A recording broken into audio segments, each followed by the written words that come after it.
दोस्तों आज बात करेंगे पिकाडेली एग्रो इंडस्ट्री शेयर के बारे में।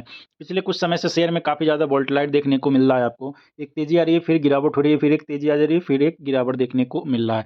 तो इस तरह से कामकाज होते हुए नज़र आ रहा है। तो क्या ये शेयर आने वाले दिनों में मल्टीबैगर बन पाएगा या नहीं? शॉर्ट टर्म में क्या टारगेट दिखा सकता है? लॉन्ग टर्म में क्या टारगेट दिखाएगा? तो इन सारी चीज़ों की जानकारी आज के इस वीडियो में कवर करेंगे। उससे पहले दोस्तों अभी तक आपने इस चैनल को सब्सक्राइब नहीं किया है तो चैनल को सब्सक्राइब जरूर कर लीजिए, ताकि आपको स्टॉक मार्केट से जुड़ी हर छोटी बड़ी जानकारी सबसे पहले आपको मिले। सबसे पहले दोस्तों आप लोगों को बताना चाहूँगा, आज की डेट में निफ्टी का डाटा देखने को मिला होगा आप लोगों को कि निफ्टी का आज एक्सपायरी था। ठीक है, एक्सपायरी में निफ्टी लगभग 450 पॉइंट्स की ज़बरदस्त वाली तेज़ी देखने को मिल रहा है। लेकिन पिकाडेली एग्रो इंडस्ट्रीज में कुछ नहीं है, शेयर आपको कंसोलिडेट होते हुए नजर आ रहा है। ठीक है, आज के डेट में देखोगे तो शेयर में आपको कंसोलिडेशन हुआ है, किसी भी प्रकार की तेज़ी देखने को नहीं मिल रहा है। तो तेज़ी कब आएगा वो आज के इस वीडियो में पूरी तरह से समझेंगे। उससे पहले दोस्तों आप लोगों को बताना चाहूँगा पिकाडेली एग्रो इंडस्ट्रीज कंपनी का बिजनेस क्या है।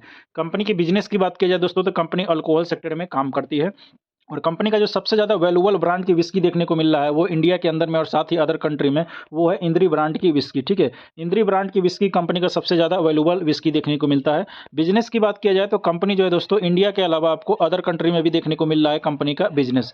रिसेंटली देखने को मिला कंपनी का जो प्रमोटर है, प्रमोटर का अनाउंसमेंट देखने को मिला कि 1000 करोड़ का एक्सपेंशन करने वाला है। क्यों करेगा ये? कंपनी बिजनेस को आगे बढ़ाने के लिए। ठीक है, पिकाडेली एग्रो इंडस्ट्री जो कंपनी का इंद्री ब्रांड की विस्की है, इसको और ज़्यादा इंप्लीमेंट करने के लिए 1000 करोड़ का एक्सपेंशन करने जा रही है कंपनी, जिसके जरिए कंपनी के बिजनेस आपको आगे बढ़ते हुए नजर आएगा।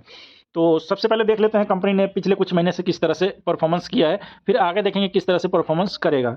तो 5 डे की डाटा देखोगे, 5 डे में 3% की गिरावट है, ये कह सकते हो कि कंसोलिडेट हो रहा है। ठीक है, 1 मंथ की डाटा देखने को मिलेगा आपको। 1 मंथ में शेयर आपको लगभग 27% का रिटर्न बना के दिया है एक महीने के अंदर में। 6 मंथ की डाटा देखोगे, 6 मंथ में शेयर आपको वैसे ही 33% देखने को मिल रहा है, और एक साल में देखोगे शेयर ऑलरेडी मल्टीबैगर बना हुआ है। जब ये शेयर दोस्तों 100 रुपये 150 रुपये के था तब से हम लोग इसको फॉलो कर रहे हैं, और रिसेंटली ये शेयर 1000 रुपये से ऊपर गया है। ठीक है, अभी हुआ क्या है कि मार्केट में प्रेशर देखने को मिला था, और साथ ही साथ इस स्टॉक्स में आपको प्रॉफिट बुकिंग देखने को मिला। ठीक है, जो शेयर 600 रुपये से कंटिन्यू 1000 रुपये से गया है तो उसमें तो प्रॉफिट होना लाजमी है। ठीक है, कंपनी में किसी भी प्रकार का नेगेटिव न्यूज नहीं है जिसकी वजह से गिरावट हो तो हमें घबराने की जरूरत होगी। किसी भी प्रकार का नेगेटिव न्यूज नहीं है। सिर्फ और सिर्फ यहाँ पे हो क्या रहा है कि थोड़ा बहुत आपको प्रॉफिट बुकिंग देखने को मिल रहा है और शेयर जो है कंसोलिडेट हो रहा है। तो कंसोलिडेशन में कोई भी कंपनी कितना भी फंडामेंटली स्ट्रॉन्ग क्यों ना हो, फाइनेंशियल स्ट्रॉन्ग क्यों ना हो, जब शेयर कंसोलिडेशन होता है तो वहाँ पे 10-15% स्टॉक्स गिर जाता है धीरे धीरे करके। ठीक है, तेजी में नहीं गिरेगा, धीरे धीरे करके गिरावट होगी। तो ये सब चीज़ होते रहता है एक फंडामेंटली स्ट्रॉन्ग कंपनी में। ठीक है, तो यहाँ पे कई लोग पैनिक हो जाते हैं। पैनिक होने की रीजन ये है दोस्तों कि कई लोग इसको ऑल टाइम हाई पे अभी रिसेंटली देखने को मिला था। कंपनी कहाँ पे जाते हुए नजर आया था? 1019 रुपये पे। ठीक है, तो 1019 रुपये पे गया था, तो वहाँ पे कई लोग यहाँ पे ऐड किया होगा 1000 रुपये पे इसको। ठीक है, तो जिन लोगों ने 1000 रुपये पे ऐड किया होगा उनको थोड़ा बहुत अभी लॉस हो रहा होगा। ठीक है, क्योंकि शेयर जो है 956 रुपये पे आ गया है, तो उनको लगभग 10% के करीब, उससे भी थोड़ा सा कम 7-8% का लॉस हो रहा होगा। तो उनको मैं कहना चाहूँगा दोस्तों यहाँ पे आपको घबराने की जरूरत नहीं है। ये वही शेयर है जो 100 रुपये से 1000 रुपये पे गया है। तो 100 रुपये से 1000 रुपये पे गया, जिन लोगों ने 100% 1000% का रिटर्न बनाया है तो वो घबरा नहीं रहे हैं। तो आप 5-10% की घबराने से क्या जरूरत है आपको? ठीक है, पैनिक नहीं होना है, पेशेंस बनाए रखना है। कंपनी फंडामेंटली स्ट्रॉन्ग देखने को मिल रहा है, फाइनेंशियल स्ट्रॉन्ग देखने को मिल रहा है। कंपनी लगातार आपको प्रॉफिट इंक्रीज करते हुए नजर आ रहा है, रेवेन्यू कंपनी का कंटिन्यू बढ़ते हुए नजर आ रहा है। तो ये सब चीज़ कंपनी में है, जिसकी बदौलत आने वाले दिनों में ये शेयर जो 956 रुपये पे देखने को मिल रहा है, ये शेयर आपको 2000 पे भी जाते हुए देखने को मिल सकता है। लेकिन ये किसको मिलेगा? जो लोग पेशेंस रखेगा, जो लोग सिस्टमेटिक इन्वेस्टमेंट करेगा, उन्हीं को ये 100% और 1000% का रिटर्न मिलने वाला है। यहाँ पे जो लोग यहाँ 10% के लिए आए हैं, 15% के लिए आए हैं, उनके लिए 100% का रिटर्न नहीं होता है स्टॉक मार्केट में। उनके लिए 10% 15% ही काफ़ी है।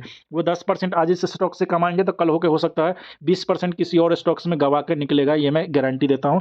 ये सब चीज़ रिटेल इन्वेस्टर के साथ होता है, क्योंकि उनका जो फंडा होता है वो शॉर्ट टर्म में पैसा बनाने का होता है। ठीक है, 10% शेयर में तेजी आ गया तो वहाँ पे वो मीडियम टर्म और लॉन्ग टर्म बन जाते हैं, और जहाँ 10% गिरावट हो गया वो वहाँ पे शॉर्ट टर्म बन के निकल जाते हैं लॉस खा के। तो ये सब चीज़ रिटेल इन्वेस्टर करते रहते हैं। ठीक है, अक्सर मार्केट में ये सब होता है, और इसी चक्कर में ऑपरेटर जो है उनका फायदा उठा के जाते हैं और उनको फंसा के निकलते हैं। ठीक है, खास के आप लोग को बताना चाहूँगा, जो लोग यहाँ पे इन्वेस्टमेंट कर रखे हैं वो तो ठीक है कि आपने फंडामेंटली स्ट्रॉन्ग कंपनी में इन्वेस्टमेंट किया है, लेकिन खासकर जो रिटेल इन्वेस्टर होते हैं वो रिटेल इन्वेस्टर करते क्या, एक छोटे से स्टॉक ढूंढते हैं जिसको हम पेनी पेनी स्टॉक बोलते हैं, ठीक है। पेनी स्टॉक कितने रुपए पे वाला? 1 रुपए से 10 रुपए के बीच में वो स्टॉक ढूँढेंगे, क्योंकि उनके पास जो फंड होता है वो एक लिमिट में होता है। जैसे कि 50,000 हो गया, किसी के पास 1 लाख हो गया, तो किसी के पास 25,000 भी होते हैं। तो एक पेनी स्टॉक ढूँढते हैं, उसमें उनका मानना माइंडसेट ये रहता है कि पेनी स्टॉक 1 रुपए के स्टॉक है, जब ये 10 रुपए के चला जाएगा तो हमारा पैसा 10 गुना हो जाएगा। लेकिन उनको ये नहीं पता है कि वो पेनी स्टॉक क्यों हुआ है, ठीक है। वो भी एक बड़े लेवल का स्टॉक था, लेकिन पेनी स्टॉक क्यों हुआ? क्योंकि कंपनी फंडामेंटली जो है धीरे-धीरे करके वीक होते हुए नज़र आया। मतलब प्रॉफिट से जो था वो लॉस में आते हुए नज़र आया, जिसकी वजह से वो एक पेनी स्टॉक बन चुका है। तो ये सब चीज़ आपको ध्यान में रखना होगा। जब आप स्टॉक मार्केट में इन्वेस्टमेंट करोगे, तो ये सब चीज़ को आपको सीखना होगा मार्केट में, ठीक है? कि हम पेनी स्टॉक में निवेश करें या फिर फंडामेंटली स्ट्रॉन्ग कंपनी में निवेश करें, कौन-सा कंपनी हमारे लिए बेटर होगा। पेनी स्टॉक में आप निवेश करोगे तो आपको लॉन्ग टर्म व्यू रखना पड़ेगा, 2 साल, 4 साल, 5 साल, 10 साल रखना पड़ेगा। पेनी स्टॉक ही मल्टी बैगर स्टॉक बनता है, ये भी चीज़ क्लियर है स्टॉक मार्केट में दोस्तों, कि एक पेनी स्टॉक ही मल्टी बैगर स्टॉक बनता है, लेकिन उसके लिए लंबा समय देना पड़ेगा। आप चाहोगे 6 मंथ और 1 साल के लिए रुकने के लिए, तो उसके लिए आपको फंडामेंटली स्ट्रॉन्ग कंपनी ढूँढ के वहाँ पे रुकना पड़ेगा, तो वहाँ भी आपका पैसा मल्टी बैगर बन जाएगा। लेकिन आपको बहुत सारे पैसा बनाना है, तो फिर आपको करना क्या होगा? किसी भी स्टॉक्स में रुकना पड़ेगा 10 साल के लिए, 15 साल के लिए, 5 साल के लिए, और साथ ही साथ उसको फाइनेंशियल चेक करते रहना है, फंडामेंटली चेक करते रहना है कि कंपनी प्रॉफिट कर रही है या फिर से लॉस में आ गई है। कोई कंपनी लॉस करेगी तो उसका शेयर क्यों ऊपर जाएगा? जब तक कोई कंपनी प्रॉफिट नहीं करता है, उसका शेयर ऊपर नहीं जाता है, ठीक है। ये चीज़ आपको माइंड में रखना है, चाहे वो पेनी स्टॉक हो, चाहे कोई भी स्टॉक से। पेनी स्टॉक प्रॉफिट में आएगा तभी वो जाकर मल्टीबैगर बनेगा। अब पेनी स्टॉक लॉस करेगा तो फिर मल्टीबैगर कैसे बनेगा? आपका पैसा वहाँ पे फंसा रहेगा। तो वही चीज़ है, Piccadily agro industries fundamentally strong company है, कंटिन्यू इनका प्रॉफिट बढ़ रहा है, रेवेन्यू बढ़ रहा है, तो यहाँ पे हमारा पैसा समय टू समय बढ़ते ही रहेगा। फिलहाल एक चीज़ और क्लियर करना चाहूँगा दोस्तों, ये वीडियो सिर्फ एजुकेशन पर्पज के लिए, यहाँ बाय और सेल के लिए कोई रिकमेंड नहीं कर रहा हूँ आप लोगों को। बाय और सेल करना है तो पर्सनल एडवाइस से एडवाइस ले, फिर जाके किसी भी स्टॉक्स में बाय और सेल कर सकते हो। पिकाडेली एग्रो इंडस्ट्रीज में अभी जो कंसोलिडेशन हो रहा है, तो कंसोलिडेशन में आपको पैनिक नहीं होना है, ठीक है, घबराना नहीं है। ये शेयर बहुत ही जल्दी आपको ब्रेकआउट देते हुए नजर आएगा, जो रिसेंटली देखने को मिल रहा है 1019 रुपये का, ठीक है। 1019 रुपये का भी ब्रेकआउट मिलेगा। अभी फिलहाल हो क्या रहा है कि मार्केट में प्रेशर हो रहा है।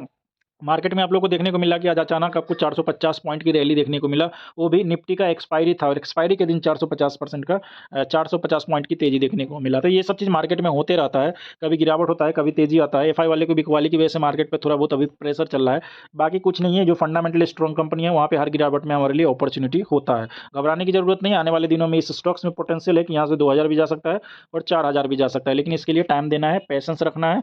आने वाले दिनों में कंपनी का जैसे जैसे प्रॉफिट इंप्रूवमेंट होगा, रेवेन्यू बढ़ते रहेगा, वैसे वैसे आपको ये शेयर जो है बड़े लेवल पर देखने को मिल सकता है। क्योंकि आपको रिसेंटली देखने को मिला कि कंपनी जो है एक्सपेंशन कर रहा है, कितना 1000 करोड़ रुपए का, ये न्यूज़ आपको 1 महीना पहले देखने को मिला था। तो यही चीज़ आपको ध्यान में रखना है कि कंपनी कर क्या रही है, आने वाले दिनों में क्या पोटेंशियल है कंपनी में से, ये सब न्यूज़ पे आपको फोकस रखना है।